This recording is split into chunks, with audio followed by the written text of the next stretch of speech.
Sa pagpasok ng tag-init, posibleng pag-iingat o dobleng pag-iingat daw ang kailangan ng mga motorista dahil ang mga sasakyan posible raw biglang magliyab kapag nababad sa araw.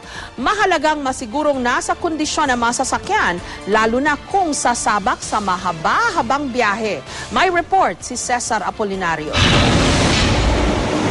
Nitong nakaraang mga araw, ilang sasakyan ang nasunog sa kahabaan ng EDSA. Tumataas na kasi ang temperatura habang papalapit ang tag-init. Sinabayan pa ng bumper-to-bumper na traffic at wala sa kondisyong mga sasakyan. Ayon sa isang eksperto sa pagre-restore ng vintage cars, numero unong pinagmumula ng pagkasunog ng kotse ay ang pag-overheat ng makina kung saan malapit ang fuel line o daluyan ng gasolina. Once sa sunog electrical, malapit kasi sa carburetor. Ang carburetor ba dyan nag-house ang gasolina? So prone na siya.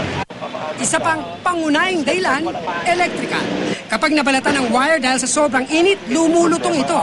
At pag na-expose ang wire, pwede mag-spark at maapektuhan ng makina o mismo gasolina. Sa sobrang init ng panahon, ngayon dapat may routinary check-up sana tayo ng sasakyan, maintenance o regular basis na pag-check.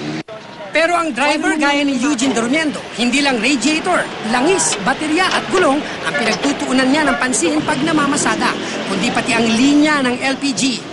Nitong nakaraang linggo lang, napasabak daw siya sa pagtulong sa kapwa driver na magliyab ang makina ng auto LPG taxing minamaneo nito. Yung taxi hindi na nag-start. So tinulak niya. Di na namalayan na yung hose pala dun sa LPG, medyo lumuwag. So may sumingaw? So may singaw. Nung itinulak, saka siya nag-spark. Kaya dapat daw i-check 2 beses sa isang linggo ang langis ng makina. Araw-araw naman i-check ang tubig, karburador at baterya. Pag may naramdamang sira sa kotse, agad ipaayos dahil pag tumagal, mas delikado.